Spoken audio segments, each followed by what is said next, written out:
Mari bersama-sama perkatakan iman dalam Mazmur 91.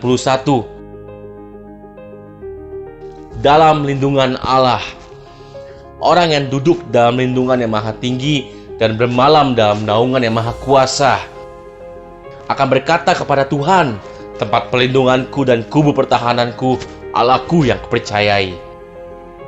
Sungguh Tuhanlah yang akan melepaskan aku dari jerat penangkap burung, dari penyakit sampar yang busuk.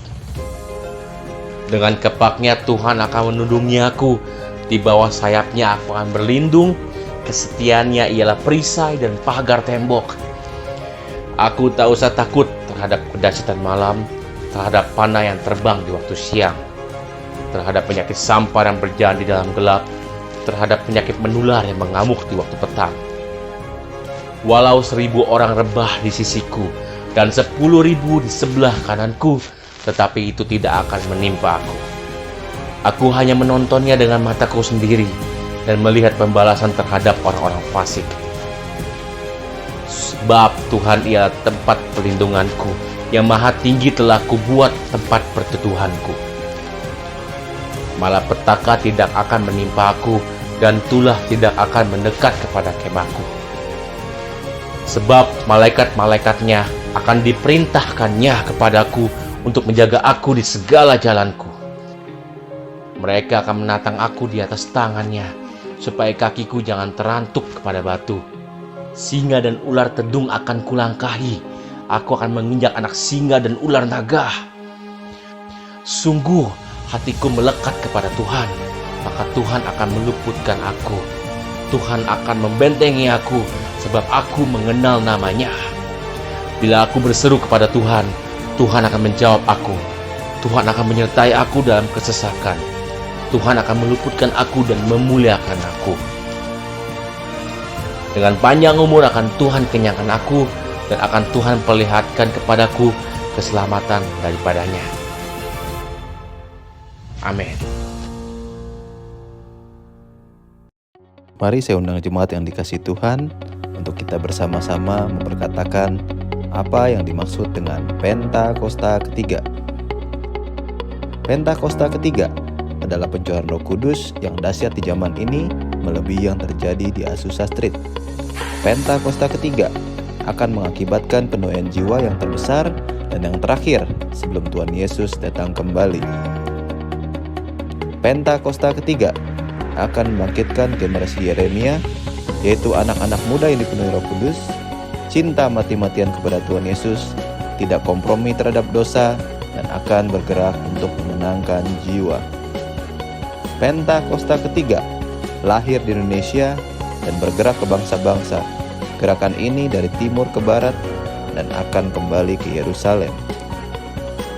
Pentakosta ketiga akan memberikan kuasa untuk menyelesaikan amanat agung, dan setelah itu Tuhan Yesus datang kembali. Amin.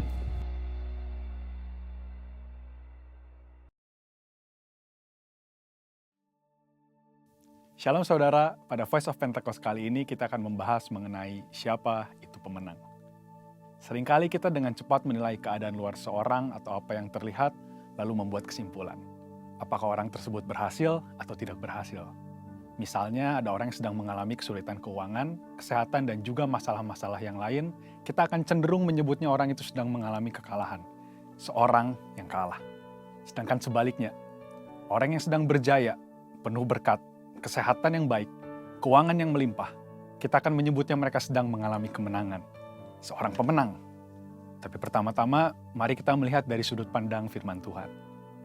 Dalam 2 Korintus 2 ayat 14 disebutkan, tetapi syukur bagi Allah yang dalam Kristus selalu membawa kami di jalan kemenangannya.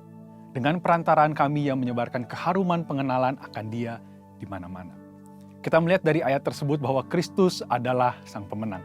Jalan yang dilaluinya adalah jalan kemenangan.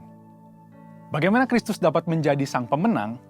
Apakah dalam pelayanannya, dari lahir sampai mati di kayu salib, Kristus tidak pernah mengalami kesusahan, masa-masa yang buruk, ataupun pencobaan?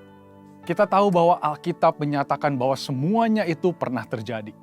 Bahkan yang namanya pengkhianatan dari orang-orang yang terdekat pun dialami oleh Kristus. Namun, apakah pengalaman buruk itu membuat Kristus mengalami kekalahan? Jawabannya adalah tidak. Kristus tidak pernah mengalami kekalahan sekalipun dalam berbagai pencobaan, tekanan, kesalahpahaman, dan penolakan dari banyak orang. Mengapa hal itu dapat terjadi? Karena dalam pelayanannya, Tuhan Yesus selalu mengikuti apa yang menjadi perintah Bapa. Yohanes 12 ayat 49 menyatakan, sebab aku berkata-kata bukan dari diriku sendiri, tetapi Bapa yang mengutus aku, dialah yang memerintahkan aku untuk mengatakan apa yang harus aku katakan dan aku sampaikan.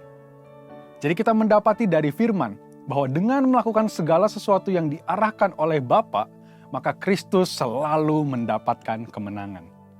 Mungkin timbul pertanyaan, mengapa Kristus yang selalu menang pada akhirnya terlihat menderita dan kalah pada waktu disalib? Yesus terlihat tidak berdaya. Bahkan ahli-ahli Taurat mengejek Yesus karena hal itu. Juga seorang penjahat yang ada di samping Yesus waktu disalib.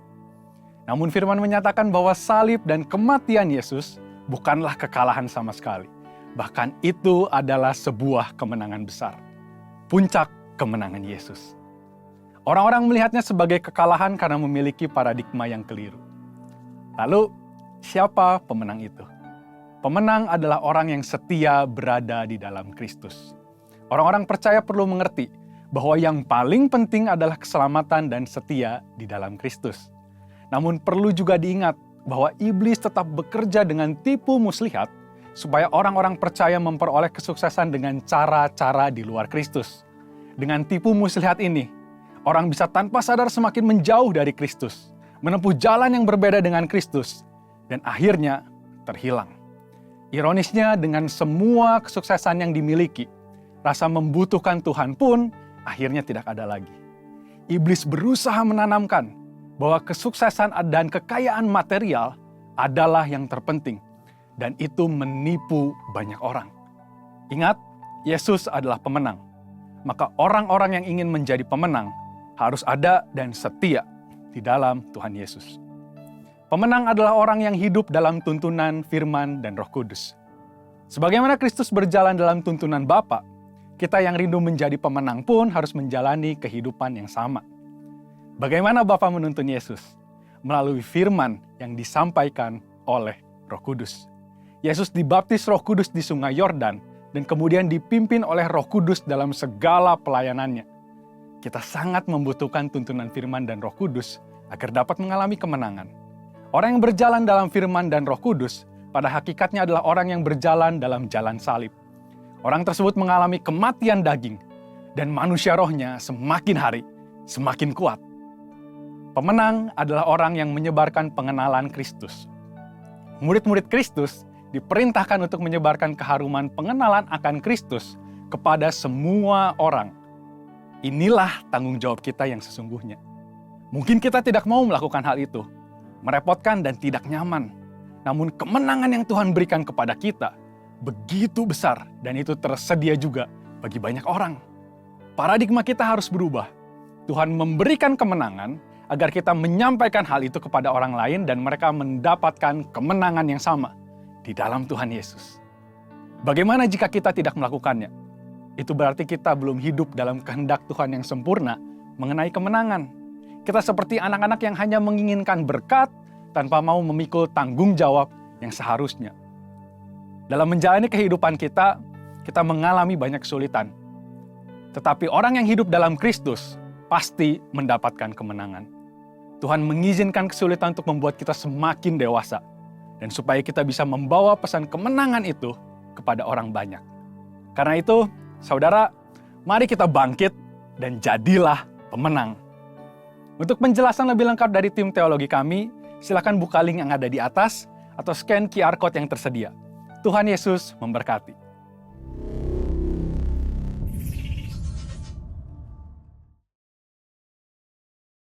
Hey Indonesia, it's Andy, Sam and Josh from Planet Shakers here, and we can't wait to be with you for Planet Shakers Abundance Tour.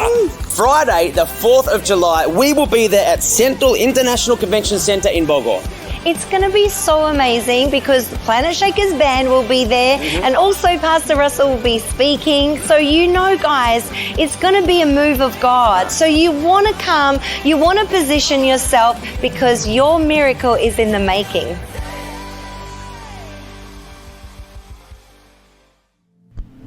Shalom saudara yang dikasih Tuhan, shalom. Puji nama Tuhan kalau hari ini kita boleh diberikan kesempatan untuk datang pada hadirat Tuhan, amin. Mungkin pada hari ini kita ada yang datang dalam pergumulan, dalam beban berat, dalam permasalahan yang ada. Tapi kita percaya kalau Tuhan kita Allah yang tak terbatas, yang bisa memberikan pertolongan kita dengan cara apapun, yang bahkan melampaui apa yang bisa kita pikir. Amin. Mari kita masuk dalam hadirat Tuhan. Tuhan, terima kasih Tuhan untuk kesempatan yang Kau berikan pada kami Tuhan, untuk kami boleh datang di hadirat-Mu Tuhan. Biarlah Tuhan Kau persiapkan setiap kami Tuhan. Ajar kami Tuhan untuk punya hati yang lebih lagi Tuhan, melekat kepadamu Tuhan Yesus. Hati yang percaya penuh kepadamu Tuhan. Bukan fokus pada masalah kami, bukan fokus pada pergumulan kami, tapi kami mau fokus pada Tuhan kami yang besar, yang tak terbatas. Kami percaya Tuhan, kami mau datang dalam hadirat-Mu Tuhan, mengasihi Engkau, memuliakan Engkau, meninggikan Engkau lebih lagi Tuhan. Haleluya.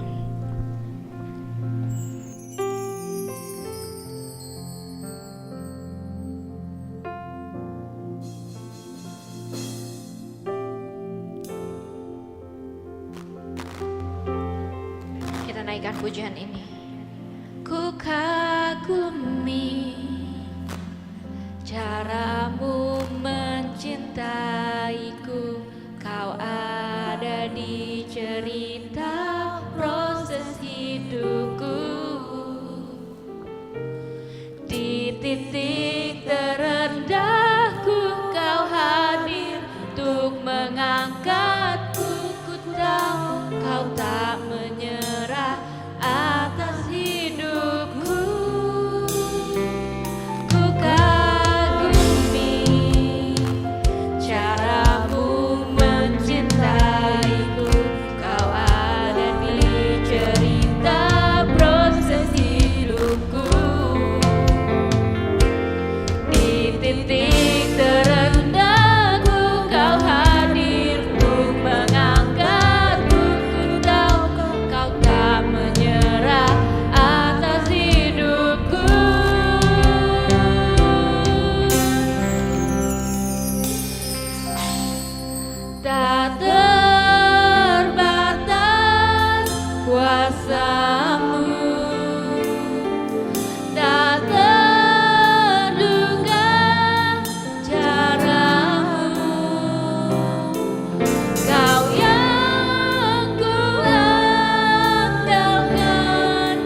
apapun pergumulan kita, percaya kalau kuasa Tuhan tak terbatas.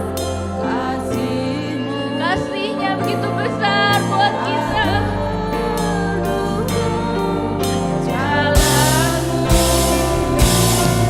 Kau yang ku percaya di segala musim hidup tak terbatas, tak terbatas kuasa-Mu tak terduga, cara-Mu. Kau yang ku andalkan di setiap langkah hidupku, tak terbatas kasih-Mu, tak terduga jalan-Mu. Kau yang ku percaya di segala musim hidupku. Kau yang ku percaya di segala musim hidupku, Tuhan. Kau yang ku percaya di segala musim hidupku, tak terbatas Tuhan, cara-Mu Tuhan membawa kami di titik terendah kami. Kau angkat kami dengan kasih-Mu. Haleluya. Dialah nama-Nya, dialah nama-Nya. Dalam pergumulan, dalam permasalahan kami percaya kuasa-Mu mengalir. Ya Roba-She, ya Roba-Ra-Ba-Ra-Ba-Ra-Ba-Sya, Roba-Ra-Ba-Ra-Ba-Ra-Ba-Ra-Ba-Ra-Ba-Sya, Roba-Ra-Ba-Ra-Ba-Ra-Ba-Ra-Ba-Sya, Roba-Ra-Ba-Ra-Ba-Ra-Ba-Sya, Roba-Ra-Ba. Kami percaya Engkau hadir Tuhan, Engkau hadir mengurapi setiap kami Tuhan. Kami percaya mujizat-Mu ada di tempat ini. Pemulihan terjadi, kesembuhan terjadi, mujizat terjadi di tempat ini. Karena Engkau hadir di tempat ini Tuhan. Ya Roba-Ra-Ba-Ra-Ba-Ra-Ba-Ra-Ba-Sya, Roba-Ra-Ba-Ra-Ba-Ra-Ba-Ra-Ba-Ra-Ba-Sya, Roba-Ra-Ba-Ra-Ba-Ra-Ba-Ra-Ba-Sya, Roba-Ra-Ba-Ra-Ba-Ra-Ba-Sya, Roba-Ra-Ba-Ra-Ba-Ra-Ba-Sya. Ya Roba-Ra-Ba-Ra-Ba-Ra-Ba-Ra-Ba-Ra-Ba-Sya, Roba-Ra-Ba-Ra-Ba-Ra-Ba-Ra-Ba-Sya, Roba-Ra-Ba-Ra-Ba-Ra-Ba-Sya. Ya Roba-Ra-Ba-Ra-Ba-Ra-Ba-Ra-Ba-Ra-Ba-Sya, Roba-Ra-Ba-Ra-Ba-Ra-Ba-Sya, Roba-Ra-Ba-Ra-Ba-Ra-Ba-Sya,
lagi Tuhan. Kami siap Tuhan untuk memuji, memuliakan nama-Mu lebih lagi Tuhan.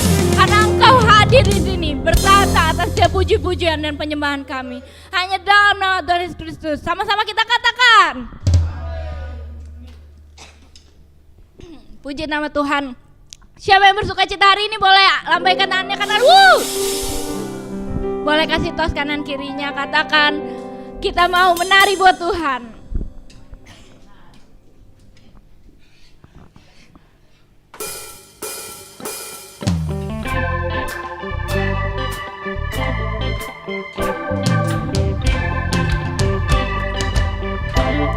Siap menari buat Tuhan, amin.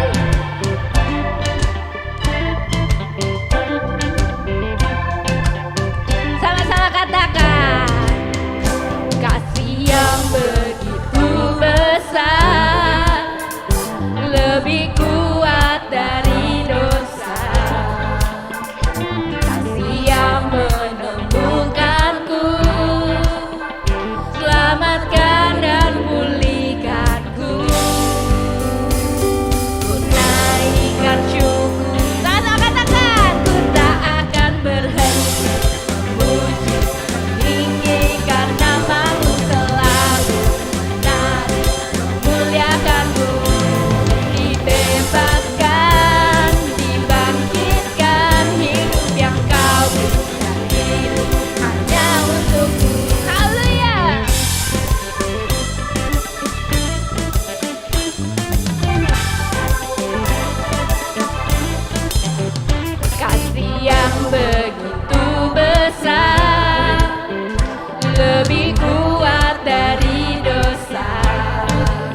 sekali saudara. Boleh kasih tos kanan kiri dengan mengatakan ada sukacita di tempat ini.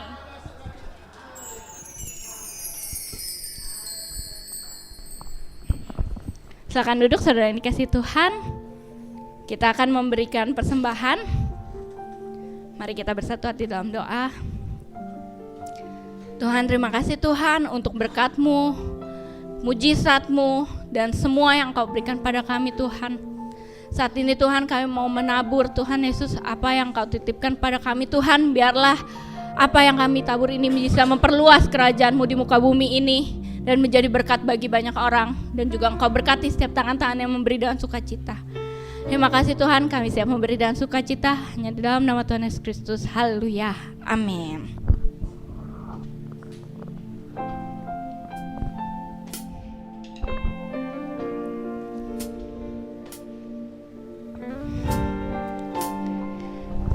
Kita mau siapkan hati kita mendengarkan firman Tuhan. Kita naikkan pujian ini.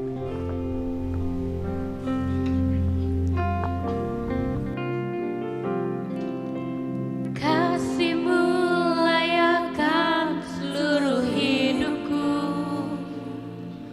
mampukan ku melakukan yang Kau inginkan. Tak bisa ku terlepas, Kau menggenggam tanganku, ingin lebih mengenal pribadi-Mu.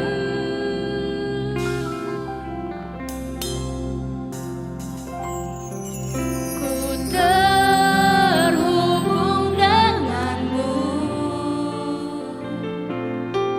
selalu melekat di hati-Mu.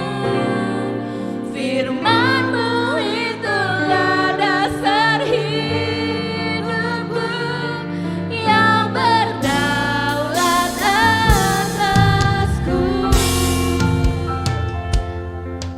Biarlah kita selalu terhubung dengan Tuhan. Kasih-Mu layakkan seluruh hidupku,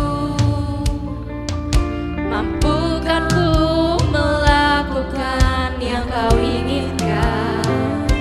Tak bisa ku terlepas, Kau menggenggam tanganku, ingin lebih mengenal pribadi-Mu.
yang berdaulat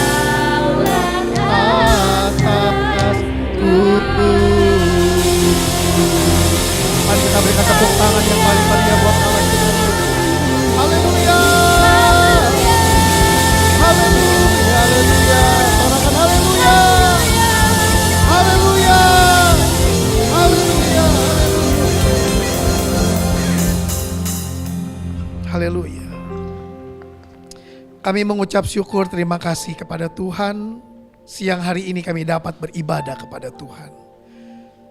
Kami mengucap syukur bahwa Engkau Allah hadir di tengah-tengah kami dan memberkati ibadah kami. Kami bersyukur di tengah-tengah dunia yang gelap ini kami terhubung dengan Allah pencipta kami. Allah yang menuntun hidup kami, yang memimpin kami dari kemuliaan kepada kemuliaan.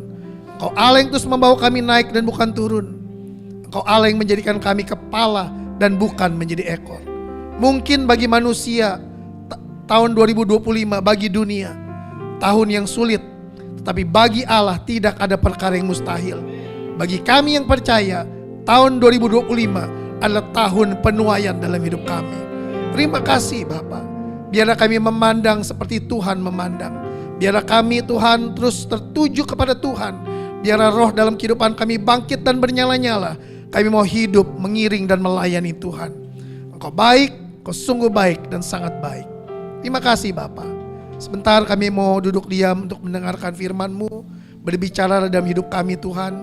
Kami persiapkan hati kami sebagai tanah hati yang subur, siap untuk ditaburi benih firman Tuhan. Engkau memberkati setiap kami yang hadir. Terima kasih juga buat worship leader, para singer, imam-imam musik yang telah membawa kami masuk dalam hadirat-Mu ya Tuhan. Terima kasih. Dan biarlah segala pujian, hormat dan kemuliaan kami mau kembalikan kepadamu Tuhan Yesus Allah yang hidup. Di dalam nama Tuhan Yesus kami berdoa, sama-sama katakan amin. Kita berikan tepuk tangan buat Tuhan, Bapak Saudara. Silakan duduk. Ya, keyboard boleh iringin penyembahan ya pelan-pelan ya. Terima kasih. Silakan. Ya, terima kasih buat worship leader sekali lagi. Terima kasih juga buat Bapak Gembala, Ibu Gembala, para wakil Gembala, para pengurus yang boleh mempercayakan saya untuk bisa melayani kembali di tengah-tengah Bapak Ibu Saudara. Sekali lagi Shalom. Ya. Tahun 2025 adalah tahun penuaian. Sama-sama katakan dengan saya, tahun 2025 adalah tahun penuaian. Katakan amin. Kita berikan tepuk tangan buat Tuhan. Haleluya ya. Bapak Ibu Saudara, waktu berjalan begitu cepat ya, kita sudah ada di bulan Mei tahun 2025. Bulan yang lalu kita merayakan Jumat Agung ya. Setelah itu 3 hari kemudian hari Minggunya Paskah Bapak Ibu Saudara ya. Jumat Agung kita merayakan kematian Tuhan Yesus. Di mana Tuhan Yesus mati di atas kayu salib untuk menebus dosa dan pelanggaran kita. Tuhan Yesus mati bukan karena kesalahannya. Tuhan Yesus mati karena menanggung dosa dan kesalahan kita. Katakan kesalahan kita. Ya. Tuhan Yesus harus mati dan kayu salib menebus dosa kita. Ya, jadi bukan kesalahan Tuhan Yesus, kesalahan kita, dosa kita, dia mati. Tetapi puji Tuhan 3 hari kemudian Yesus bangkit. Katakan Yesus bangkit. Ya, itu pada hari Paskah. Nah, hari Paskah orang Kristen, Bapak Ibu Saudara, perayaan Paskah orang Kristen itu sedikit berbeda dengan perayaan orang Israel. Orang Israel itu Paskah merayakan ya, di mana mereka diselamatkan dari tulah maut. Dan mereka diselamatkan Bapak Ibu Saudara. Artinya Paskah itu dilewati. Ya, malaikat maut itu lewat. Setiap ada anak sulung atau dari ternak, dari binatang, dari manusia, itu mati Bapak Ibu Saudara. Tetapi karena ada lambang darah pada orang-orang Ibrani pada waktu itu, tulah itu gak sampai kepada mereka. Mereka diselamatkan. Nah Bapak Ibu Saudara, bagi orang Kristen, Paskah itu memperingati kebangkitan Tuhan Yesus. Lalu Bapak Ibu Saudara, Yesus bangkit. Ngapain Tuhan Yesus bangkit? Alkitab berkata, dia menampakkan diri kepada murid-muridnya. Yang pertama, membuktikan bahwa Yesus hidup. Katakan amin. Banyak tokoh-tokoh agama di dunia ini hebat-hebat semua. punya filosofi hebat-hebat semua, pengajaran bagus-bagus semua. Tetapi semua tokoh-tokoh agama yang ada di dunia ini, mereka mati dan tidak pernah bangkit. Hanya satu yang pernah mati dan bangkit, namanya Yesus Kristus Tuhan. Katakan amin. Yesus bangkit, membuktikan bahwa ia hidup. Alkitab berkata dalam kitab Kisah Para Rasul, sebab selama 40 hari Tuhan Yesus berulang-ulang menampakkan diri kepada murid-muridnya. Yang pertama membuktikan dia hidup, yang kedua berbicara tentang kerajaan Allah. Berulang kali, katakan berulang kali. Jadi Tuhan Yesus menampakkan diri enggak sekali, berulang-ulang kali untuk membuktikan bahwa Yesus hidup. Nanti kita akan belajar kenapa harus berulang-ulang kali, Bapak Ibu Saudara. Ya. Lalu nanti Bapak Ibu Saudara di akhir bulan Mei kita merayakan kenaikan Tuhan Yesus. Jadi setelah Yesus bangkit, jadi secara kronologis Yesus mati, 3 hari kemudian bangkit, 40 hari menampakkan diri kepada murid-muridnya, lalu setelah 40 hari Tuhan Yesus naik ke sorga, Bapak Ibu Saudara. Setelah Tuhan Yesus naik ke sorga, 10 hari kemudian tibalah hari raya Pentakosta, Roh Kudus turun. Nah, kalau diurut secara kronologis Bapak Ibu Saudara, kita ini 2000 tahun yang lalu, kalau diurut secara kronologis kita sedang ada di masa Tuhan Yesus bangkit dan menampakkan diri kepada murid-muridnya. Katakan menampakkan diri. Jadi Yesus menampakkan diri, murid-muridnya berjumpa dengan Tuhan, Bapak Ibu Saudara. Loh, sekarang Tuhan Yesus sudah ada di sebelah kanan Allah Bapa. Bagaimana kita bisa ketemu? Bisa, Bapak Ibu Saudara. Coba kita buka 1 Korintus 15 ayat 3 sampai 10. Agak panjang ayatnya, coba bisa ditayangkan. Nanti saya akan bacakan pelan-pelan ya buat Bapak Ibu Saudara. 1 Korintus 15 ayat 3 sampai 10. Sebab yang sangat penting, sudah ada ditampilin? Belum ya? 1 Korintus 15 ayat 3 sampai 10. Sudah, oke. Sebab yang sangat penting telah kusampaikan kepadamu, yaitu apa yang telah kuterima sendiri, ialah bahwa Kristus telah mati karena dosa-dosa kita sesuai dengan kitab suci. Bahwa ia telah dikuburkan, bahwa ia telah dibangkitkan pada hari yang ketiga sesuai dengan kitab suci. Nah, ya. Perhatikan ayat 5. Bahwa ia telah menampakkan diri kepada Kefas. Kefas ini Petrus, Bapak Saudara. Dan kemudian kepada ke-12 muridnya. Sesudah itu ia menampakkan diri kepada lebih dari 500 saudara sekaligus. Kebanyakan dari antara mereka masih hidup sampai sekarang. Tetapi beberapa di antaranya telah meninggal. Selanjutnya ia menampakkan diri kepada Yakobus. Kemudian kepada semua rasul. Ayat 8, perhatikan baik-baik. Dan yang paling akhir dari semuanya, ia menampakkan diri juga kepadaku. Sama seperti kepada anak yang lahir sebelum waktunya. Karena aku adalah yang paling hina dari semua rasul, bahkan tidak layak disebut rasul, sebab aku telah menganiaya jemaat Allah. Katakan amin. Nah, Bapak Ibu Saudara, Tuhan Yesus menampakkan diri kepada Kefas, kepada ke-12 murid, Bapak Ibu Saudara, kepada Yakobus, kepada lebih dari 500 orang. Itu secara fisik, Bapak Ibu Saudara. 40 hari kemudian Tuhan Yesus naik ke sorga. Setelah 10 hari Roh Kudus turun. Itu ada di dalam kisah para rasul pasal yang kedua. Roh Kudus turun di kamar loteng Yerusalem. Murid-murid dipenuhi dengan kuasa Roh Kudus. Ketika murid-murid dipenuhi dengan kuasa Roh Kudus, maka pekerjaan Allah makin maju. Katakan makin maju. Ya, ketika murid dipenuhi dengan Roh Kudus, pekerjaan Tuhan makin maju. Saya percaya kalau kita dipenuhi dengan kuasa Roh Kudus, maka pekerjaan Tuhan juga pasti maju. Katakan amin. Nah, ketika pekerjaan Tuhan itu maju, Bapak Ibu Saudara, Roh Kudus turun, maka sangat panaslah hati Saulus. Ya, Paulus itu dulu namanya Saulus, Bapak Ibu Saudara. Panaslah hati Saulus melihat mereka ini pada maju, karena Saulus pada waktu itu adalah orang Farisi, Bapak Ibu Saudara. Dan Saulus yang nanti jadi namanya Paulus, Bapak Ibu Saudara, dia mendapatkan surat kuasa penuh dari imam-imam kepala untuk menangkap, memenjarakan, menganiaya, bahkan membunuh murid-murid Tuhan. Nih, Rasul Paulus dapat surat, Bapak Saudara, dapat otoritas. Ketika Saulus itu memegang surat itu, dia sedang berjalan di jalan yang namanya Damsik, Damaskus, Bapak Ibu Saudara. Nanti Bapak Ibu Saudara bisa baca dalam kitab Kisah Rasul.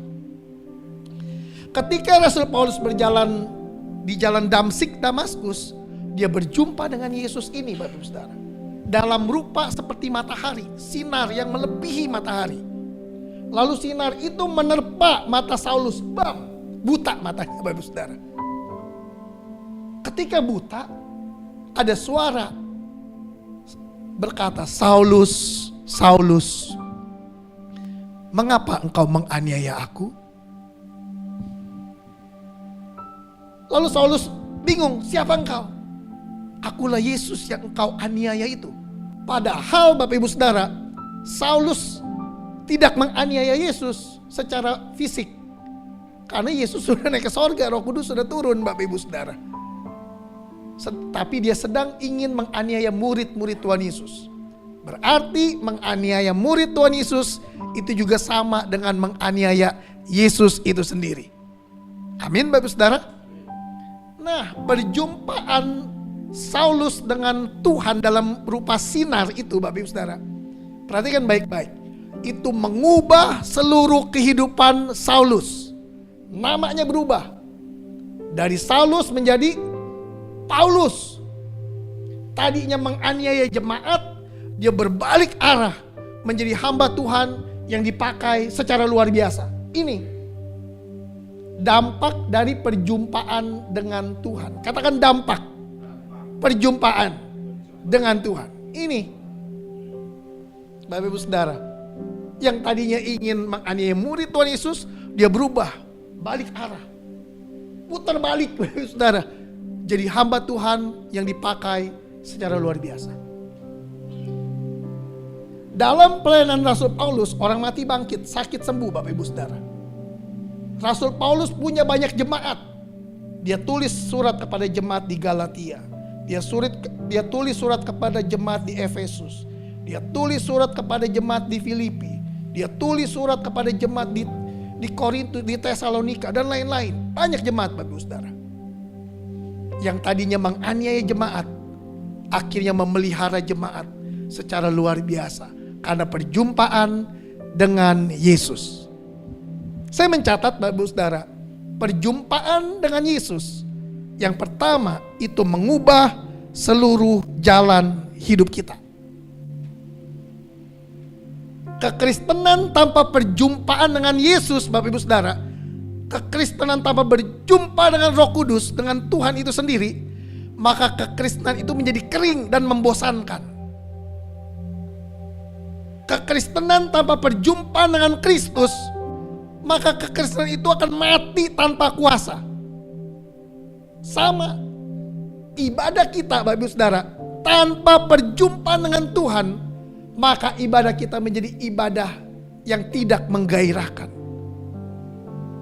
Menjadi ibadah yang membosankan, Bapak Ibu Saudara, karena gak ada Tuhan, Bapak Ibu Saudara.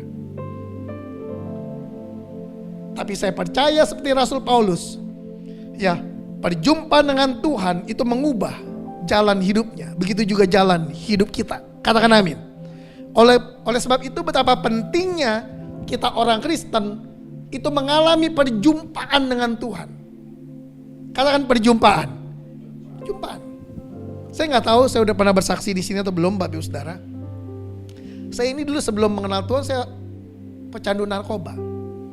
Jadi sebelum saya bertobat, mama saya bawa saya ke KKR, Bapak Ibu Saudara. Lalu mama saya bilang gini sama saya, Dan, doa, minta Tuhan lepasin, minta Tuhan bebasin dari keterikatan itu, Bapak Ibu Saudara. Jadi saya pakai obat-obat narkotik, Bapak Ibu Saudara, saya suntik putau ke dalam tubuh saya bertahun-tahun. Mama saya kalau cuci celana saya dulu ya, saya suka gantung lalu dicuci, Bapak Ibu Saudara, suka ketemu insulin di kantong, Bapak Ibu Saudara. Betapa sedihnya hati mama saya. Lalu mama saya bawa saya ke KKR, Dan, doa, minta dilepasin sama Tuhan. Oh iya, saya doa tuh di KKR.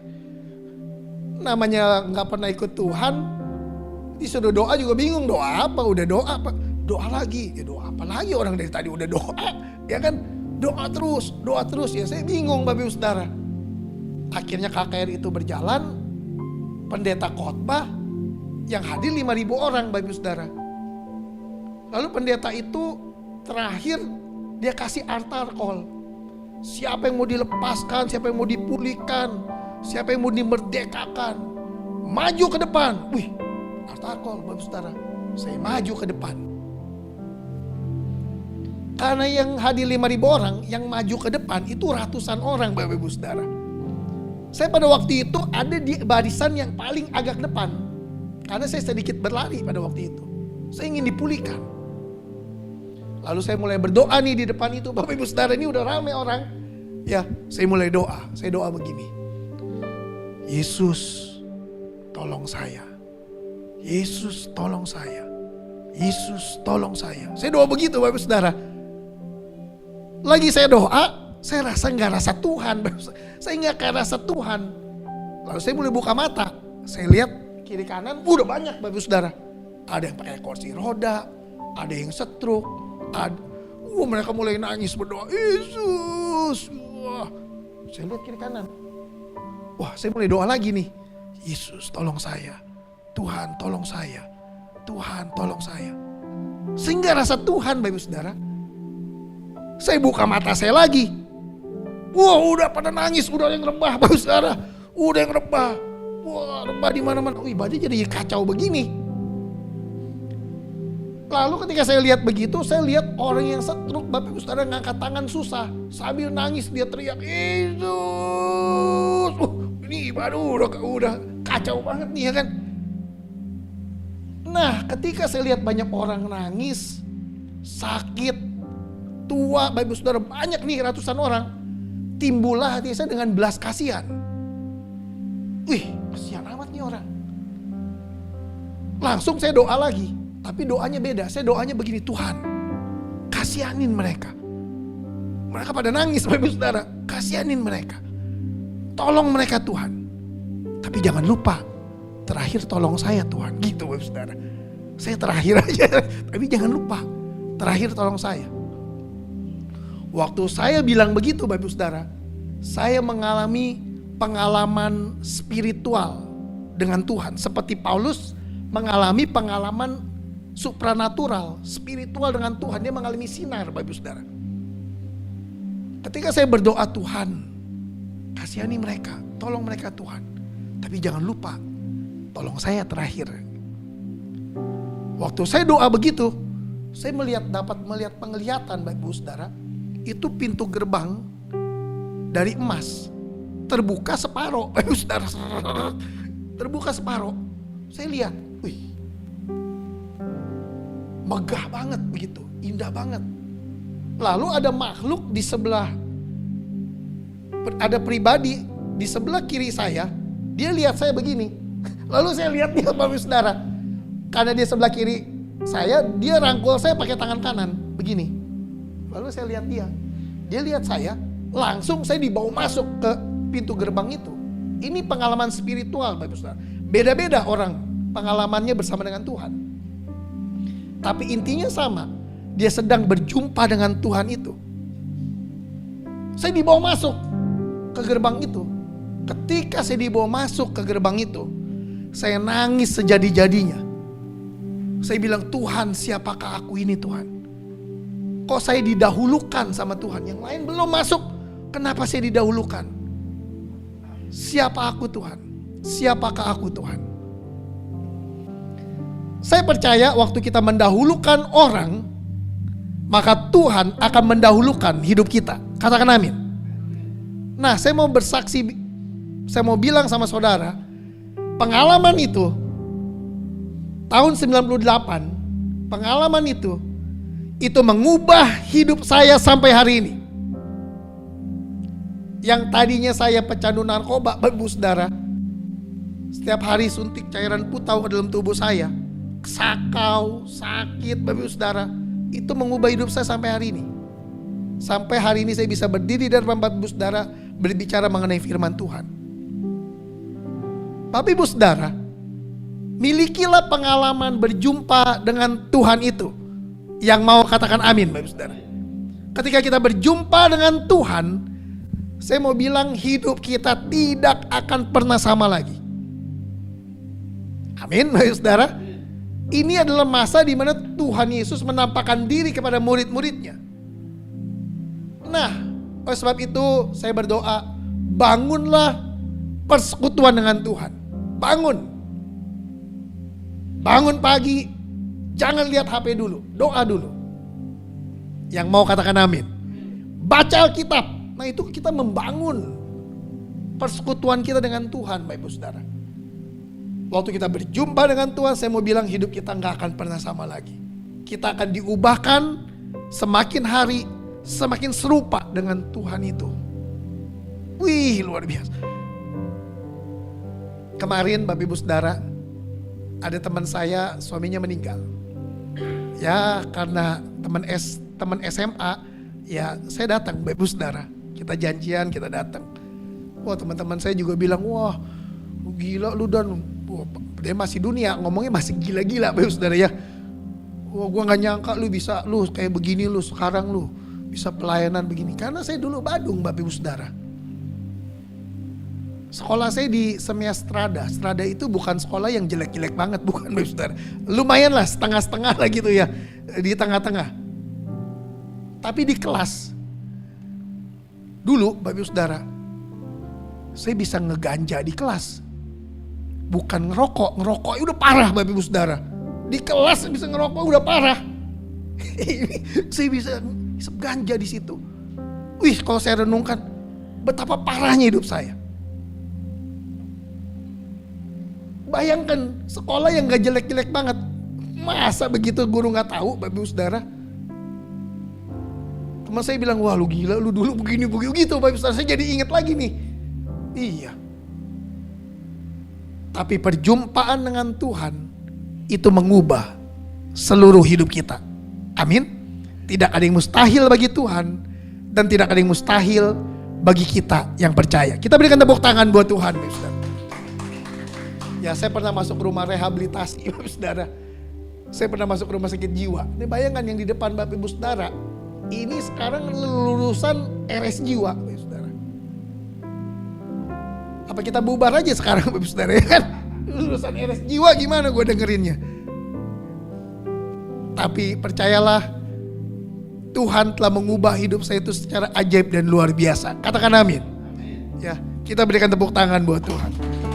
Nah, yang kedua Bapak Ibu Saudara, perjumpaan dengan Tuhan itu membuat yang tidak percaya, membuat yang ragu-ragu menjadi percaya.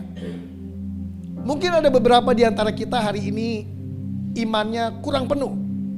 Masih bingung, aduh bagaimana nanti kontrakan, bagaimana nanti anak, bagaimana nanti masa depan, mungkin ragu-ragu. Tapi perjumpaan dengan Tuhan membuat kita yang tidak percaya menjadi percaya. Contoh di Alkitab, Thomas. Nanti coba kita buka dulu Yohanes 20 ayat 25. Saya akan bacakan satu ayat ini buat Bapak Ibu Saudara. Maka kata murid-murid yang lain itu kepadanya, kami telah melihat Tuhan. Tapi Thomas berkata kepada mereka, sebelum aku melihat bekas paku pada tangannya, dan sebelum aku mencucukkan jariku ke dalam bekas paku itu, dan ini dannya ada 2 kali Bapak Saudara, mencucukkan tanganku ke dalam lambungnya, sekali-kali aku tidak percaya. Ini Thomas, orang yang berjalan bersama Tuhan Bapak Saudara. Di Danau Galilea, lihat orang buta melihat, lumpuh berjalan, dia lihat 5 roti 2 ikan bisa buat beri makan 5.000 orang. Ketika Yesus bangkit, teman-temannya bilang, kami telah melihat Tuhan, dia bangkit. Thomas bilang apa? Sekali-kali aku gak percaya. Sebelum aku lihat sendiri dengan mataku, sebelum aku cucukkan, jadi tandanya Thomas ini mintanya banyak Bapak Ibu Saudara. Sebelum aku lihat sendiri dengan mataku, dan sebelum aku cucukin tanganku pada tangannya, dan sebelum aku cucikin pada lambungnya, sekali-kali aku nggak percaya. Jadi 3 tandanya, Bapak Saudara. Harusnya, ini lihat, ayat firman Tuhan kan bilang gitu. Harusnya kan lihat aja udah percaya Bapak Ibu Saudara. Amin. Ini coba tayangin lagi ayatnya. Ini Thomas Bapak Ibu Saudara. Coba ayat tadi. Yohanes 20 ayat 25. Bisa ditayangkan enggak? Ini Thomas Bapak Ibu Saudara. Nah, kita lihat ya. Sebelum aku melihat bekas paku pada tangannya dan sebelum aku mencucukkan jariku ke dalam bekas paku itu dan mencucukkan tanganku ke dalam lambungnya, aku gak percaya. Harusnya kan gini kan, kalau gue lihat, gue udah percaya. Tapi enggak, kalau saya lihat dan saya belum cucukin, saya belum percaya. Saya mesti lihat dulu, saya cucukin dulu ke dalam tangannya, ke dalam lambungnya, baru saya percaya. Lalu beberapa hari kemudian Tuhan Yesus hadir, Thomas, ini aku. Mari, kamu lihat, ini lukaku. Taruh tanganmu di sini. Cucukkan tanganmu pada lambungku. Jangan kamu gak percaya lagi. Lalu Thomas bilang, ya Tuhanku, ya Allahku. Dan akhirnya sejarah mencatat, Thomas yang tidak percaya menjadi orang yang sangat percaya, melayani, membuka jemaat sampai ke India. Dan akhirnya mati ditombak, Bapak Ibu Saudara, sebagai martirnya Tuhan. Yang tidak percaya menjadi percaya. Oleh sebab itu, alamilah perjumpaan dengan Tuhan itu, Bapak Ibu Saudara. Yang membuat kita tidak percaya, akhirnya menjadi percaya. Katakan amin. Ya memang kadang-kadang dalam hidup ini kan kita ada dalam masa ujian, ada dalam masa pergumulan di mana berat banget nih rasanya nih. Begitu kan? Rasa takut, Bapak Ibu Saudara, menghadapi masa depan. Itu manusiawi. Tapi perjumpaan dengan Tuhan itu membuat kita menjadi percaya. Coba minta kunci G. Saya sering sebagai hamba Tuhan, Bapak Ibu Saudara, juga mengalami rasa bimbang, takut. Daud juga pernah mengalami ketakutan. Daud bilang, waktu aku takut, aku percaya kepadamu. Makanya ada lagunya kan, waktu ku takut, waktu ku bimbang, kepadamu Tuhan, ku percaya. Itu Daud. Nah, saya juga pernah ngalamin ketakutan. Sering juga Bapak Ibu Saudara, beberapa kali saya ngalamin ketakutan. Tapi yang saya lakukan, saya masuk ke kamar doa. Ya, wah, saya masuk ke kamar doa nih dalam keadaan lemah nih. Berat, beban berat, saya masuk ke kamar doa. Saya ambil gitar, minta kunci G. Saya nyanyi lagu ini. Ini lagu yang sering saya nyanyikan ketika beban berat, Bapak Ibu Saudara. Lagunya begini. Kemanakah aku dapat pergi, menjauhi roh-Mu Tuhan. Kayaknya berat banget hidup ini. Gue mau pergi. Ku berlari mendaki ke langit, namun Engkau ada di sana. Wah, saya ambil gitar, saya nyanyi. Kita pengen pergi, tapi ada Tuhan di situ. Aku terbang dengan sayap fajar, diam di ujung bumi. Saya pengen lari gitu, Saudara, pengen ada di ujung bumi. Namun tangan-Mu menuntunku selalu, bawaku mendekat padamu. Wah, saya nyanyi, Saudara, saya ambil gitar, saya nyanyi. Saya ada dalam hadirat Tuhan, saya ketemu sama Tuhan, Bapak Ibu Saudara. Keluar dari kamar itu, saya jadi orang yang kuat lagi. Amin, Bapak Ibu Saudara. Saya nggak bimbang lagi, nggak ragu lagi. Keluar dari kamar doa itu, saya tegak lagi, Bapak Ibu Saudara. Maju lagi, pelayanan lagi, semangat lagi gitu. Karena ketemu sama Tuhan, Bapak Ibu Saudara. Tuhan ada sumber kekuatan kita. Katakan amin. Tuhan ada sumber segala sukacita. Kalau kita sedih, kalau kita lemah, hilang pengharapan, datanglah kepada Tuhan. Berjumpalah dengan Tuhan itu, Bapak Ibu Saudara. Sampai kita ketemu sama Tuhan. Sama seperti saya doa, Tuhan tolong saya. Tuhan tolong saya. Saya belum ketemu Tuhan, ya saudara. Saya doa lagi, Tuhan tolong saya. Saya belum ketemu Tuhan. Sampai akhirnya saya ketemu sama Tuhan itu. Dulu waktu saya masih remaja, saya berdoa. Kalau saya belum merasa Tuhan, aduh kenapa nih saya kok gak rasa Tuhan. Mungkin berlutut nih. Saya berlutut, saudara. Saya berlutut, ambil gitar, nyanyi, nyembah, berlutut. Sampai pegel-pegel lutut saya. Aduh, mungkin kalau gak berlutut, duduk lagi. Saya duduk lagi, nyanyi lagi. Renung lagi. Sampai ketemu Tuhan. Katakan amin Bapak Ibu Saudara. Ya, jadi doa itu bukan sekedar gitu, aduh mau kesiangan lagi, aduh Tuhan Engkau tahulah semuanya, terima kasih Tuhan, amin. Bukan begitu Bapak Ibu Saudara. Bangun persekutuan dengan Tuhan.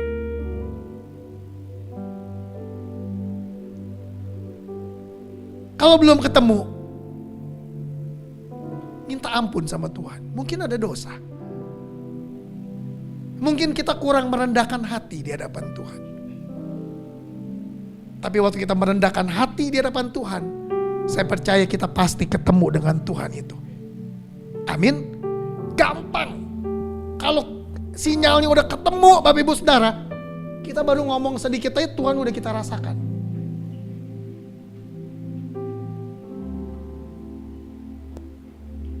Saya ambil gitar, baru ngomong Tuhan, terima kasih. Itu udah rasa Tuhan Bapak Ibu Saudara. Wih, ini urapan kenceng banget gitu Bapak Ibu Saudara. Tapi kalau kita ada dosa, Tuhan, Tuhan, Tuhan, kayak mentok doanya Bapak Ibu Saudara, nggak ketemu. Saya berdoa, biarlah kita berjumpa dengan Tuhan, karena perjumpaan kita dengan Tuhan itu membuat yang tidak percaya menjadi percaya. Amin. Coba kita lihat lagi ya ayatnya ya. Markus 16 ayat 9 sampai 18. Ini panjang juga, saya bacain pelan-pelan ya. Saya berusaha untuk lebih singkat lagi. Nanti kita nggak perpanjang khotbah ya. Markus 16 ayat 9. Kalau bisa ditayangkan sampai 18 saya akan bacakan.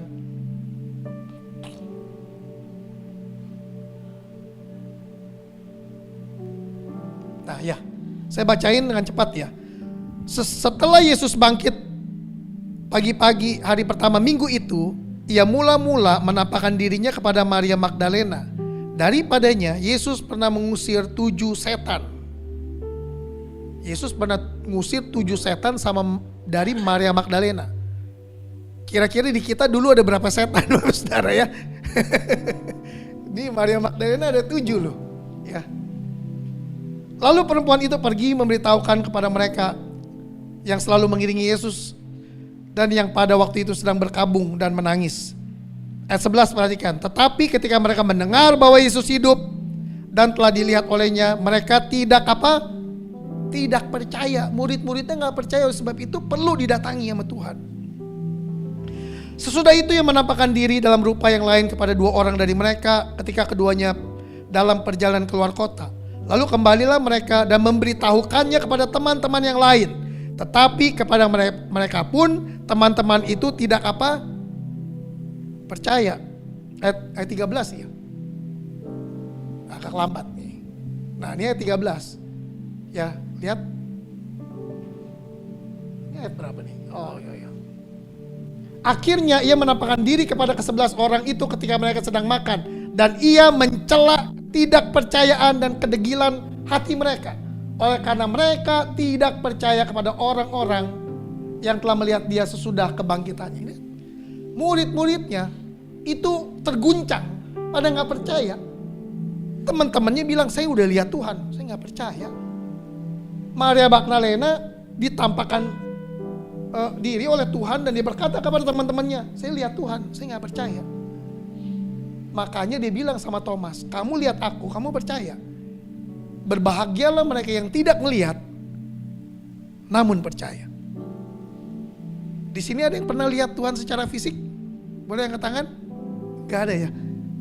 Berbahagialah kita yang tidak melihat, namun percaya sama Tuhan.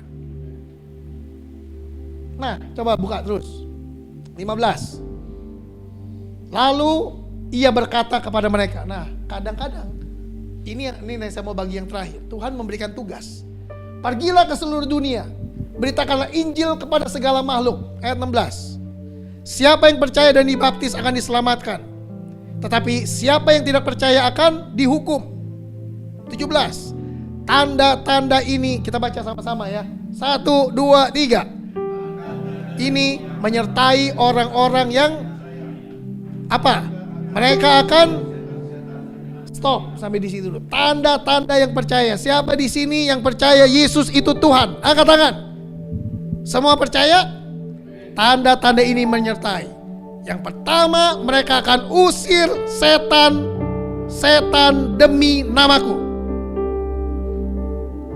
Siapa di sini yang udah pernah usir setan? Angkat tangan. Nah, ya kan? Yang kedua, siapa di sini yang sering diusir setan? Ya kan? Tapi tanda yang percaya itu ngusir setan, Bapak Ibu Saudara. Ya. Saudara percaya nggak percaya, angkat tangan. Nanti kalau ada yang kerasukan, kita tes Bapak Ibu Saudara. Kita masukin dalam kamar orang yang kerasukan itu sama orang percaya. Gitu kan? Kita masukin dalam kamar, kita lihat siapa yang keluar. Nah, ya kan, setannya atau orang Kristen Bapak Ibu Saudara. Tapi Alkitab bilang tanda-tanda ini menyertai orang yang percaya. Apa? Mereka mengusir setan demi namaku. Bukan diusir setan Bapak Ibu Saudara. Banyak orang Kristen masih diusir setan. Lagi jalan malam-malam di bawah pohon kapuk. Numpang. Gitu kan. Udah takut dia diusir setan. Makanya dia numpang dulu. Ya kan? Waduh, kebelet pipis buang air kecil. Wah, di bawah pohon waru lagi nih ya kan. Numpang. Kadang-kadang pakai anak babi lagi ya kan. Numpang anak babi. Siapa yang anak babi? Lu anak Tuhan ya kan. Dia udah takut Bapak Saudara. Imannya udah ngeciut dulu. Apalagi yang sering nonton film horor. Siapa di sini yang suka nonton film horor? Angkat tangan. Nggak ada ya? Masih ada juga. Berarti sering diusir setan nih. Ya, ini pengalaman saya. Saya pernah nonton film horor waktu remaja. Nontonnya di bioskop, Bapak Ibu Saudara. Takutnya di rumah. Iya, nonton di bioskop serem banget nih film nih ya kan. Nonton sih berlima ya kan. Serem-serem juga nggak takut kan. Pas di rumah, malam-malam kebelet buang air kecil ke belakang kan. Widih, serem banget nih. Saya ke belakang, itu kayak ada yang ngikutin loh. Iya, dia kayak ada yang ngikutin. Saya lagi buang air kecil, dia kayak di belakang saya nih dia nih. Saya udah selesai, saya siram, saya kabur. Diusir setan saya. Bukan ngusir setan, diusir setan. Itu dulu, remaja. Ya. Tanda-tanda ini menyertai orang. Jadi kalau Bapak Ibu Saudara percaya, itu harus ada tandanya. Yang pertama, ngusir setan. Katakan ngusir setan. Ya jangan takut sama setan. Tuhan telah memberikan kepada Bapak Ibu Saudara dan saya kuasa untuk injak ular dan kalajengking. Iblis telah dikalahkan 2000 tahun yang lalu. Makanya kita nyanyi, iblis dikalahkan, kuasanya dihancurkan oleh itu. Katakan amin. Tapi itu lagi rame-rame di gereja, ya kan? Bagaimana kau sendiri di bawah pohon kapuk? Sorry. Tapi kita harus lawan, Bapak Saudara. Jadi saya gak cerita lah, saya punya banyak pengalaman melayani kuasa-kuasa gelap, Bapak Saudara ya. Kadang-kadang belum kita usir, dia bisa manifest sendiri di depan kita. Iya. Saya pernah datang orang konseling, penampilannya metal banget, cincin tengkorak, kalung gede, anting begitu. Ya. Lalu waktu datang di hadapan saya, dia mau konseling, lalu dia bilang begini, Pak, Bapak percaya nggak di dunia ini ada setan? Sebentar. Gitu kan? Kita doa dulu ya sebelum kita lanjut bicara ya. Boleh? Saya doa. Tuhan, baru ngomong Tuhan, langsung dia teriak. Wah, gitu Bapak Saudara. Wah, dia teriak. Karena dia teriak, saya kaget. Saya nggak doa lagi tuh. Saya bahasa roh aja pelan-pelan. Bahasa roh pelan-pelan. Dia guling-gulingan sendiri. Ada 2 menit, 3 menit. 2 menit, 3 menit, guling-gulingan pasti ngos-ngosan. Soalnya dia selesainya ngos-ngosan, saya lihat gitu. Coba kalau nggak percaya 2 menit, 3 menit guling-guling deh Bapak Saudara. Selesainya ngos-ngosan pasti. Udah selesai tuh orang ngos-ngosan. Gitu. Ya silakan Pak, dilanjut mau bicara apa tadi Pak gitu. Sebentar Pak. Saya udah lega Pak. Ya saya nggak jadi konseling, saya pulang aja Pak. Oh iya pulang Bapak Saudara. Saya percaya kalau kita percaya kepada Tuhan, maka tanda-tanda ini menyertai kita. Katakan amin. Yang mereka akan berbicara dalam bahasa-bahasa yang baru bagi mereka. Katakan bahasa baru. Kita mengenalnya bahasa-bahasa yang baru itu adalah bahasa roh. Katakan bahasa roh. Kurang kenceng, katakan bahasa roh. Kita Gereja Bethel Indonesia itu nggak anti bahasa roh. Bahkan pujian penyembahan kita nyanyi bahasa roh. Betul? Tapi sekarang orang-orang Kristen diombang-ambingkan dengan rupa-rupa pengajaran Bapak Ibu Saudara. Semua orang bisa bikin vlog, bisa bikin konten, kirim di YouTube, Facebook, Instagram, TikTok, semua kirim. Orang Kristen yang gak sungguh-sungguh dia ombang-ambingkan. Yang satu bilang bahasa roh perlu, penting. Yang satu bilang bahasa roh gak guna. Ada. Bingung orang. Sampai akhirnya ada yang bilang, iya gak perlu bahasa roh, ya kan? Tapi Gereja Bethel Indonesia, terlebih kita di bawah GBI Gatot Subroto, ya, bahasa roh itu adalah bahasa yang membangun iman kita. Katakan amin. Iya. Jangan diombang-ambingkan Bapak Ibu Saudara. Kalau anak kecil diombang-ambingkan, orang dewasa itu nggak bisa diombang-ambingkan.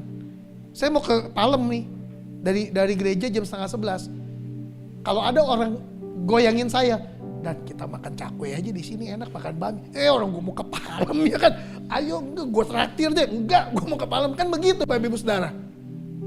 Tapi anak kecil bisa diombang-ambingkan. Dia mau ke Alfa, ngajakin ke Alfa, kita berenang aja yuk. Mau dia berenang. Dia lagi mau beli ini, mobil ini. Ini lebih bagus nih, pesawat-pesawatan. Tuh bisa begini-gini. Iya, padahal ini lebih murah. Bapaknya giring ke sana Bapak Ibu Saudara ya. Dia mau. Tapi orang dewasa gak mau Bapak Ibu Saudara. Katakan amin. Iya dong. Dia udah punya tujuan. Saya mau ke Palem sini, ya udah ke sini. Kalau ada yang giring saya, ke Millennium aja yuk. Ke Millennium ya kan. Juga ada gereja, ya kan. Diminta enggak sini. Gitu Bapak Ibu Saudara. Katakan amin Bapak Ibu Saudara ya. Ini beberapa hari yang lalu juga Millennium juga ngundang saya. Di jam yang sama, tapi jam 10. Saya bilang enggak, sorry saya ada di jadwal di Palem Galaxy, ya kan. Nggak bisa. Di itu yang sama di GB Ampera juga sama. Jam 10, jam 8 sampai jam 10. Oh, nggak bisa, saya ada di Ampera jam 11 ya kan. Nggak bisa Bapak Saudara. Jadi udah mantep. Tapi kalau yang ombang-ambing, itu berarti masih kanak-kanak. Amin. Perhatikan yang pelayanan-pelayanan WL sini, musik di sini. Kalau udah terima jadwal di awal, jangan pernah cancel, ganti ambil yang lebih gede. Amin? Iya. Itu Bapak Ibu Saudara artinya punya integritas di hadapan Tuhan. Kalau saya di sini udah duluan, ya udah duluan. Mau diminta yang mana yang PK-nya lebih gede, ibadah lebih banyak, di sini. Saya udah dari beberapa tahun lama, saya sudah tetapkan ini. Pokoknya siapa duluan, ya udah. Gitu. Jangan, aduh saya ganti jadi gampang, saya mah bikin. Itu namanya kita gak punya integritas di mata Tuhan. Kita lagi pelayanan ke siapa Bapak Ibu Saudara? Ya. Tadi ya tanda ini, ya gitu aja lah ya. Tanda ini menyertai mereka yang percaya ya. Jadi kalau Bapak Ibu Saudara percaya, maka Bapak Ibu Saudara percaya Yesus, maka Bapak Ibu Saudara memiliki tanda-tanda itu. Yang terakhir Bapak Ibu Saudara gak perpanjang ya. Perjumpaan dengan Kristus Bapak Ibu Saudara, itu membuat kita bisa hidup mengasihi dan melayani Tuhan. Ya. Tanpa perjumpaan dengan Kristus, kasih dan pelayanan kita kepada Tuhan itu turun naik Bapak Ibu Saudara.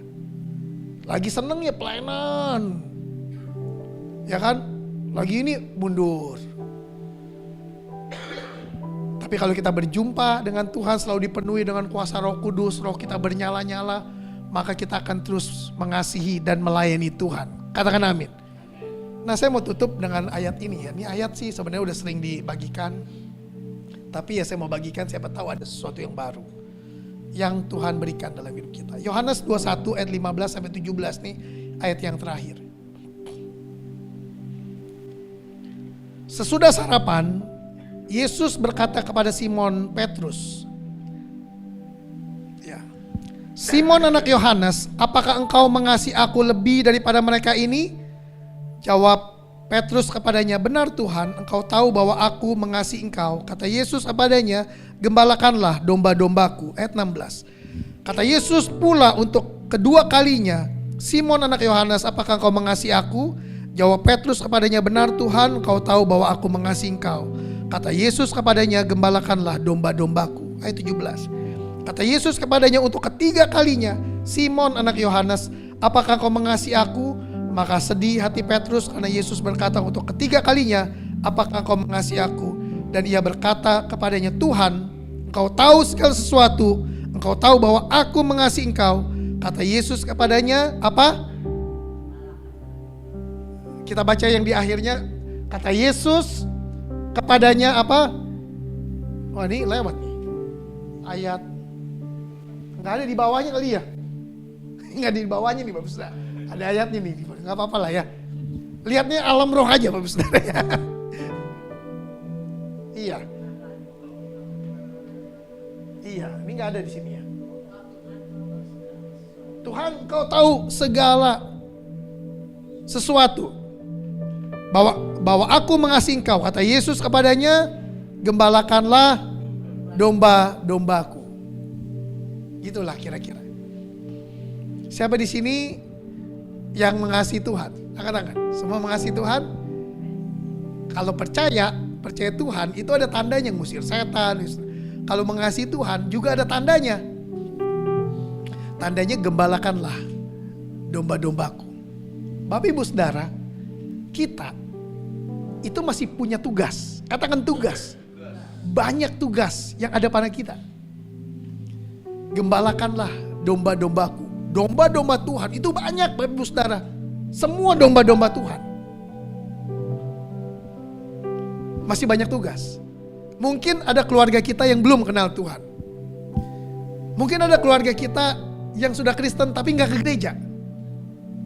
Hidup dalam dosa. Nah itu tugas kita Bapak Ibu Saudara, untuk menggembalakan mereka datang sama Tuhan. Berat gak kira-kira Bapak Ibu Saudara? Ya, berat. Tapi kalau kita mengasihi Tuhan, seberat apapun pasti kita terjang. Pasti kita maju. Katakan amin. Ya begitu pula kayak cinta Bapak Ibu Saudara, orang pacaran.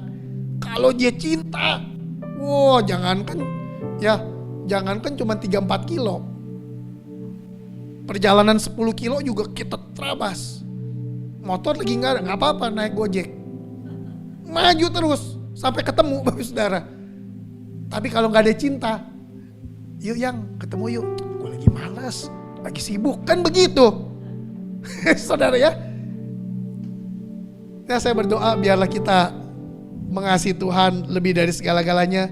Dan kita mau hidup mengasihi Tuhan, mengembalakan domba-domba Tuhan. Katakan amin. Nah saya mau tutup sama lagu ya. Lagunya nih udah sering juga didengerin, tapi enak lagunya Bapak Saudara.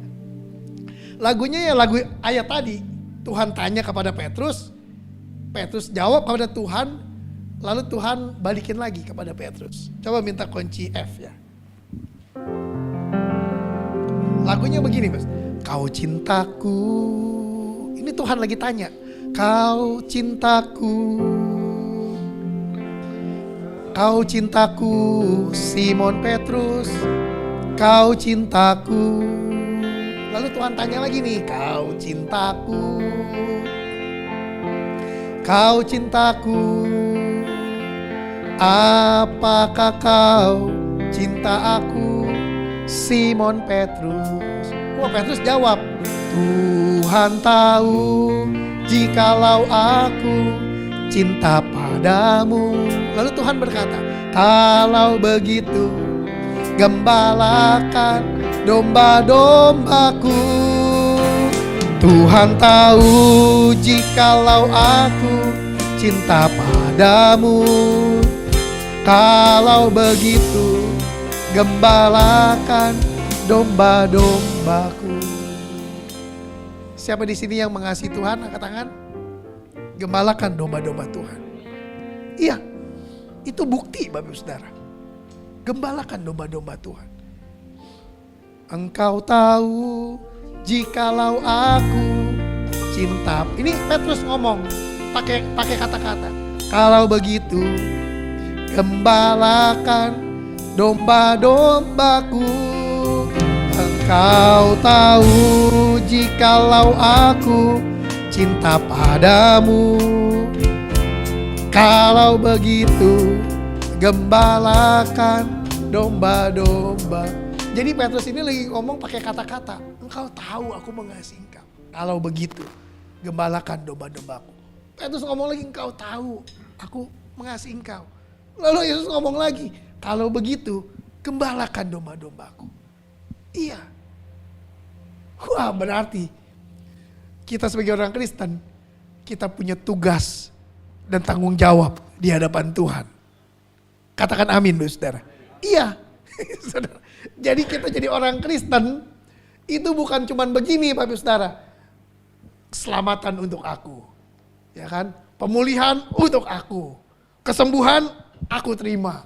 Toko lebih gede, saya terima. Rumah dapat lagi 1.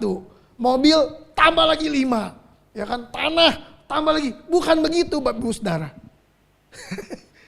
Bukan begitu. Barang siapa mau mengikut aku, dia harus menyangkal dirinya. Pikul salibnya setiap hari. Ikut aku. Gitu. Ini kekristenan. Saudara. Terus kaya enggak dong Pak? Itu bonus. Pasti Tuhan kasih. Tapi bukan itu tujuannya kaya. Kaya. Saya mau tutup dengan 3 survei ini. Ada orang semua disurvei. Apa tujuan hidup kamu? Yang paling banyak jawabannya, jadi orang kaya. Mau kerja, mau usaha, mau jadi dokter, mau jadi insinyur, mau jadi gamers, tiktokers, yang penting kaya. Tujuannya jadi orang kaya, Bapak Saudara. Itu yang pertama. Yang kedua ditanya lagi, apa tujuan hidup kamu? Jadi orang terkenal, viewernya banyak. Goyang-goyang di TikTok nggak masalah. Yang penting viewernya banyak, terkenal. Tujuan hidupnya jadi orang terkenal. Yang ketiga, tujuan hidup, apa tujuan hidup kamu? Jadi orang berkuasa. Apalagi kalau udah ada pilkada, pilpres, itu semua mau jadi orang berkuasa. Keluarin uang ratusan triliun untuk jadi presiden, nggak masalah. Tujuan hidup jadi orang kaya, tujuan hidup jadi orang terkenal, tujuan hidup jadi orang berkuasa. Pertanyaannya, mana yang paling benar? Tujuan hidup jadi orang kaya, tujuan hidup jadi orang terkenal, apakah tujuan hidup jadi orang yang berkuasa? Mana paling benar? Mana yang paling benar Bapak Saudara? Hah? Apa Pak? Gak ada yang benar ya? Hah? Mana yang paling benar Bapak Saudara? Orang kalau udah tujuan hidup kaya, waduh, sama saudara bisa ribut. Orang tua belum mati udah diminta warisannya. Tujuan orang jadi orang kaya. Semua awalnya rukun-rukun. Mamanya meninggal, masih rukun. Ada bapaknya Bapak Saudara. Bapaknya meninggal, kuburannya belum kering, ribut Bapak Ibu Saudara. Gak sedikit orang yang gak tegur sapa sama saudara, cuman karena ini. Betul apa betul Bapak Ibu Saudara? Apakah itu tujuan hidup kita Bapak Ibu Saudara? Kita diberkati untuk menjadi berkat bagi banyak orang. Ya, saya berdoa ya biarlah perjumpaan kita dengan Tuhan itu membuat kita bisa mengasihi Tuhan dan melayani Tuhan. Gembalakanlah domba-domba. Kalau ada kul, ikut Bapak Ibu Saudara. Ayo ada komsel, ikut. Dengan ikut seperti itu, ikut, ada pelayanan, ikut. Tanpa sadar Bapak Ibu Saudara, itu hidup Bapak Ibu Saudara lagi diangkat Tuhan tuh. Diangkat Tuhan. Percayalah, Tuhan sedang angkat hidup kita. Ya, mari kita bangkit berdiri. Saya mau tutup lagi dengan satu lagi untuk membuktikan bahwa Tuhan sedang mengangkat kita. Dulu waktu saya Badung Bapak Ibu Saudara, ya saya mabok-mabokan, saya punya teman namanya Ming Ming. Saya gak tahu udah pernah kesaksian belum. Saya panggil Ming Ming, bapaknya keluar, usir saya. Dani, kamu tukang mabok, pergi kamu. Diusir saya. Terus akhirnya saya bertobat, saya melayani, saya bertobat, saya ikut Tuhan, saya melayani. Bertobat, ikut Tuhan, melayani. Alkitab bilang, hidup kita tuh seperti surat yang terbuka dapat dilihat dan dibaca oleh semua orang. Tiba-tiba saya ketemu sama teman papa saya ini, temannya papa saya punya teman ini di ITC Cepaka Mas. Saya mau keluar toilet, dia mau masuk toilet. Ih, Dani ya? Oh iya om, saya Dani, temannya Ming Ming. Gitu kan? Udah pernah diusir saya. Teman-teman Ming Ming. Om dengar sekarang kamu di gereja pelayanan. Ya om, saya mau belajar pelayanan. Bagus itu, kata papanya nih. Terus dia bilang begini sama saya, Dan, main dong ke rumah, ajak si Ming Ming gitu Bapak Ibu Saudara. Tadi saya diusir, sebelumnya saya diusir. Saya melayani, saya diundang ke rumahnya Bapak Ibu Saudara. Bukankah ketika kita menghamba melayani Tuhan sedang mengangkat hidup kita? Amin Bapak Saudara. Sebab itu mari alami perjumpaan dengan Tuhan. Kita akan hidup mengasihi dan melayani Tuhan. Katakan amin. Kita berikan tepuk tangan buat Tuhan. Kita nyanyikan lagi lagu yang tadi ya. Engkau tahu jikalau aku cinta padamu, kalau begitu gembalakan domba-dombaku. Engkau tahu jikalau aku cinta padamu, kalau begitu gembalakan domba-dombaku. Kalau begitu gembalakan domba-dombaku. Kalau begitu gembalakan domba-dombaku. Kita berikan tepuk tangan buat Tuhan. Bapa di surga, terima kasih buat siang hari ini. Terima kasih buat ibadah yang luar biasa. Terima kasih juga firman-Mu yang telah kami dengar siang hari ini. Bila firman-Mu itu boleh jatuh ke dalam tanah hati kami yang paling subur.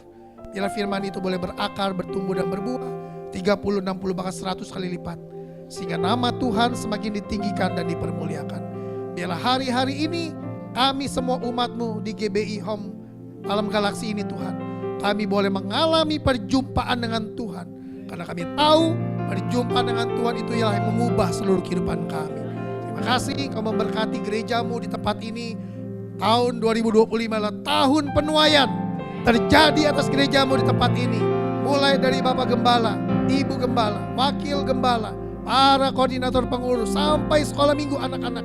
Semua disertai oleh Tuhan, dituntun, dipimpin oleh Tuhan. Kuasa Roh Kudus turun di tengah-tengah kami, membuat sesuatu yang dahsyat luar biasa, di luar angka jangkauan pemikiran kami, terjadi dalam nama Yesus.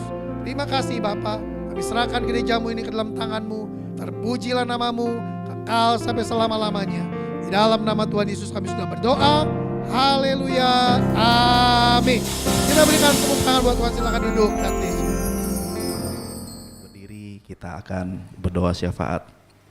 Haleluya. Bapak, kami mengucap syukur atas anugerah-Mu Bapa, membawa kami boleh masuk ke dalam hadirat-Mu sehingga kami boleh menyembah Tuhan dan boleh menyenangkan hati-Mu. Kami berdoa secara khusus untuk hamba-Mu Pendeta Dani yang telah menjadi saluran berkat-Mu dalam menyampaikan isi hati-Mu. Kiranya Tuhan Kau sendiri memberkati hamba-Mu dan keluarganya dengan kelimpahan, kesehatan, umur yang panjang untuk terus menjadi berkat bagi banyak orang. Dan melalui Tuhan Bapak Pendeta Dani dan keluarganya, nama Tuhan Yesus dimuliakan dan banyak jiwa dimenangkan. Kami berdoa juga untuk Gembala Pembina kami, Pendeta Dr. Insinyur Niko, Gembala CK4 Mental Warrior Kauntu, dan semua Gembala Rayon, Gembala Cabang khusus, serta Gembala-Gembala Kul. Tuhan Kau sendiri yang urapi dan berkati. Kami juga berdoa khusus untuk Gembala kami Tuhan, Bapak Pendeta Immanuel serta keluarga, Wakil Gembala kami beserta dengan keluarga, dan juga seluruh tim KOR semua pelayanan beserta dengan keluarga. Tuhan Yesus, Engkau sendiri yang urapi dan berkati, berlimpah sehat panjang umur, berhasil dalam penyertaan Tuhan Yesus. Kami juga berdoa untuk Presiden, Wakil Presiden kami beserta seluruh jajaran. Berikan roh takut akan Tuhan dalam memimpin bangsa ini Tuhan, sehingga bangsa ini jadi bangsa yang mengasihi dan menghormati nama Tuhan. Kami juga berdoa untuk penuaian jiwa yang terakhir Tuhan, yang dapat menjangkau setiap orang, baik dewasa maupun anak-anak, tua maupun muda. Semua boleh berjumpa dengan Tuhan Yesus secara otentik sebelum Tuhan Yesus datang kembali. Kami juga berdoa untuk pemilik gedung Tuhan, biarlah Engkau juga memberkati Tuhan, Kau senantiasa melimpah sehat, kuat dan panjang umur. Berdoa juga Tuhan untuk lingkungan gereja kami, RW 17 Ruko 1000, biarlah kiranya Tuhan memberkati semua pengurus dan berikan keamanan, kerukunan serta damai sejahtera. Kami juga berdoa untuk guru sekolah minggu, Asher, imam musik, tim multimedia, beserta tim pendoa. Kiranya Tuhan Kau yang sendiri yang pakai dan urapi, lebih heran dan lebih luar biasa lagi. Dan akhirnya kami serahkan Tuhan seluruh jemaat-Mu yang hadir pada hari ini Tuhan, maupun online maupun onsite Tuhan. Sembuhkan mereka yang sakit, Engkau sendiri menguatkan mereka yang lemah, menghibur mereka yang susah. Engkau membukakan jalan bagi mereka mengalami jalan buntu. Dan kami mengucap syukur Tuhan, Engkau telah mengabulkan doa kami. Mari kita siapkan hati dan pikiran kita hanya tertuju kepada Tuhan, dan kami akan menerima berkat yang daripada-Mu. Kekasih-kasih Tuhan, mari kita arahkan hati pada Tuhan. Kiranya berkat yang berlimpah-limpah dari Allah Bapa yang Maha Kuasa, yaitu berkat kesehatan, berkat kesembuhan, berkat pemulihan di dalam kasih yang sempurna dari Yesus Kristus Putra yang tunggal Tuhan kita, penyertaan dan penyertaan daripada Roh Kudus kiranya menyertai saudara dan saya hari ini sampai kekal selama-lamanya.